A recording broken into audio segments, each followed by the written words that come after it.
एक आम ज्वालामुखी से हजारों गुना शक्तिशाली और दुनिया की सबसे खतरनाक चीज है सुपर वोल्केनो का विस्फोट। ये इतने विनाशकारी होते हैं कि इसके फटने पर आसपास के देश चंद सेकंड्स में ही खत्म हो जाएंगे। हजारों किलोमीटर दूर तक सिर्फ राख का बादल होगा।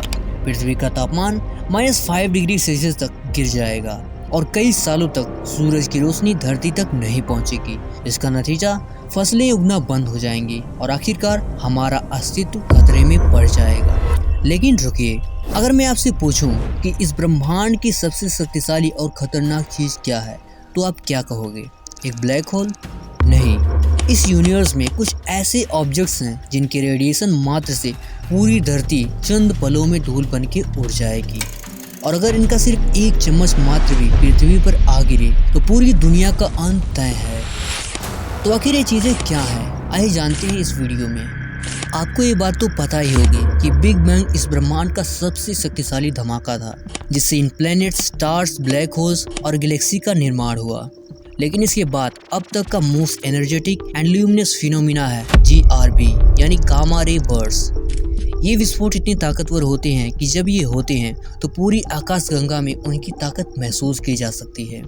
विकिपीडिया के अनुसार सूर्य के पूरे 10 बिलियन ईयर्स लाइफ टाइम में जितनी ऊर्जा निकलती है उतनी गामा रे बर्स्ट सिर्फ कुछ ही सेकंड में पैदा कर देती है। पहली बार इन गामा रे बर्स्ट को 2 जुलाई 1967 में यूएस के वेला सैटेलाइट ने डिटेक्ट किया था। इन सैटेलाइट्स को स्पेशली किसी न्यूक्लियर वेपन द्वारा छोड़ी गई गामा रेडिएशन पल्सेस को डिटेक्ट करने के लिए बनाया गया था। और फिर 2 जुलाई शाम 2:19 पर वेला 4 और वेला 3 ने इन अनजान गामा रेडिएशन फ्लैशेस को डिटेक्ट किया। यहाँ आप GRB की कुछ तस्वीरें देख सकते हैं जो नासा के जेम्स वेब और हबल टेलीस्कोप द्वारा ली गई हैं।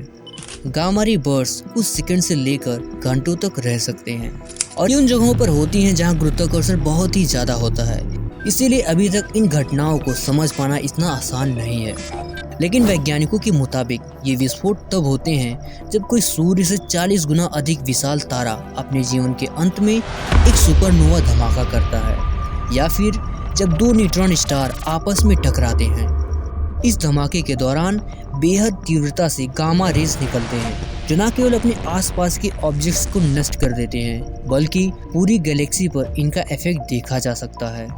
और इससे भी खतरनाक बात यह है कि अगर हमारे सोलर सिस्टम के बहुत करीब ही कोई GRBS विस्फोट हुआ तो आप इमेजिन भी नहीं कर सकते कि हमारा क्या होगा। ये तुरंत ही पृथ्वी के ओजोन लेयर को पूरी तरह से नष्ट कर देगा और पृथ्वी पर मौजूद सारे जीव और पेड़ पौधे चंद पलों में धूल बन के उड़ जाएंगे। ब्रह्मांड में हो रहे ये धमाके कोई साइंस फिक्शन मूवी की तरह काल्पनिक नहीं है, बल्कि वास्तविक और बेहद घातक विज्ञान है। ये तो शुरुआत है। अब सोचिए कि कोई तारा इतना विशाल हो कि उसका विस्फोट एक सामान्य सुपरनोवा से हजारों गुना शक्तिशाली हो, और इस फिनोमिना को हम हाइपरनोवा कहते हैं। गामा रे बर्स्ट के बाद ये ब्रह्मांड के सबसे बड़े और घातक धमाकों में से एक है और इनमें इतनी ताकत होती है कि ये पूरे सौर मंडल को ही खत्म कर सकते हैं। तो आखिर ये हाइपरनोवा होते कैसे हैं और इनका असर ब्रह्मांड पर कैसे पड़ता है? चलिए जानते हैं। जब कोई ऐसा तारा जिसका मास हमारे सूर्य से कम 30 से 40 गुना ज्यादा हो अपने जीवन के अंत में पहुंचता है तो वह एक साधारण सुपरनोवा धमाका करता है।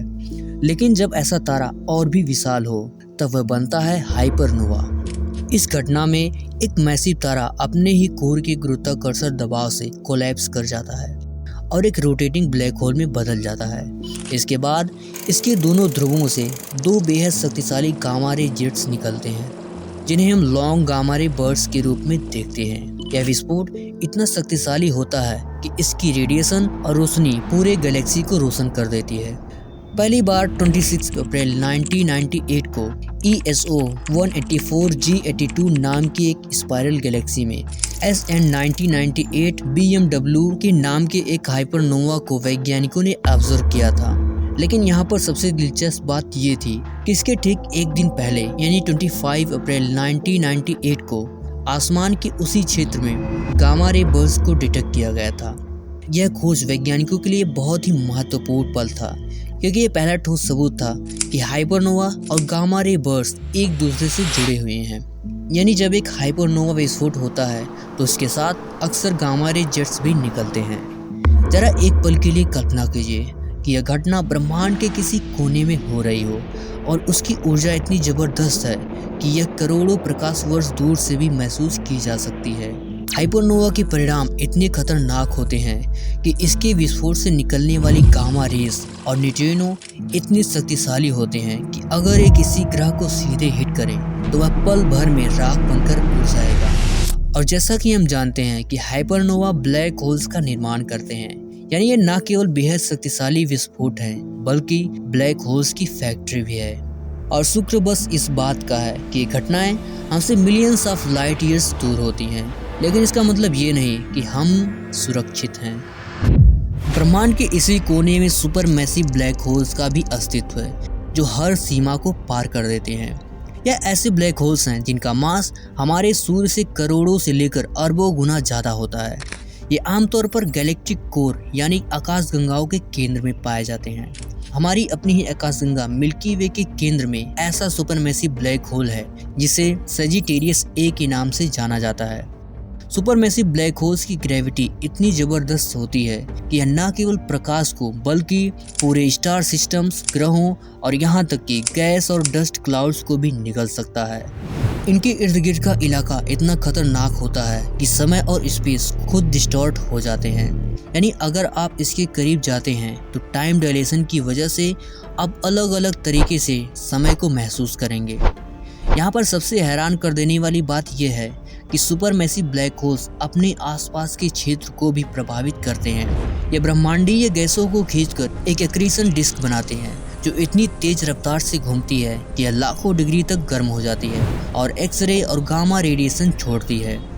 ये सुपरमैसिव ब्लैक होल्स बनते कैसे हैं, वैज्ञानिकों के लिए आज भी एक राज ही रहा है, लेकिन कुछ का कहना है कि इस ब्रह्मांड के शुरुआती दौर में छोटे छोटे ब्लैक होल्स एक ही में मर्ज हो गए होंगे, जिससे इन सुपरमैसिव ब्लैक होल्स का निर्माण हुआ। जब कोई मैसिव तारा अपने जीवन के अंत में एक सुपरनोवा विस्फोट के बाद ढहता है तो यह या तो एक ब्लैक होल बनता है या फिर एक न्यूट्रॉन स्टार। ये डिपेंड करता है इसके कोर मास पर। न्यूट्रॉन स्टार एक ऐसी एंटिटी है जो इस यूनिवर्स की सबसे डेंस चीज़ों में से एक है।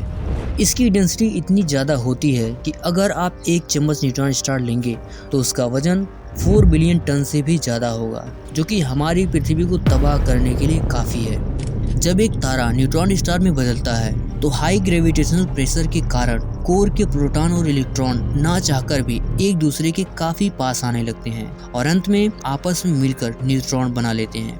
इसीलिए इसे न्यूट्रॉन स्टार कहा जाता है। हालांकि न्यूट्रॉन स्टार का आकार बहुत ही छोटा होता है, लेकिन इसका मास सूर्य से 1.4 गुना ज़्यादा होता है।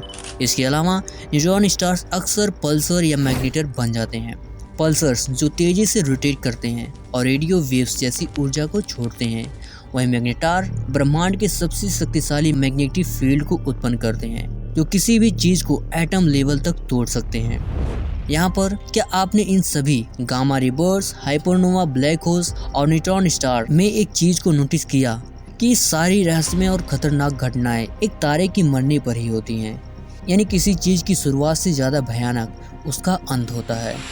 और इन सब के बावजूद हम ब्रह्मांड के एक छोटे से कण के बराबर इस नीले ग्रह पर एक अद्भुत संतुलन में ही जी रहे हैं। That is life. अगर आपको ये वीडियो पसंद आया हो और आपने इससे कुछ नया सीखा हो तो इसे लाइक और सब्सक्राइब जरूर करें, क्योंकि आगे आने वाली वीडियोस में हम ब्रह्मांड के गहरे रहस्यों और इस दुनिया की कुछ रोचक और रहस्यमय चीज़ों के बारे में जानेंगे। तब तक के लिए जय हिंद, take care and good bye.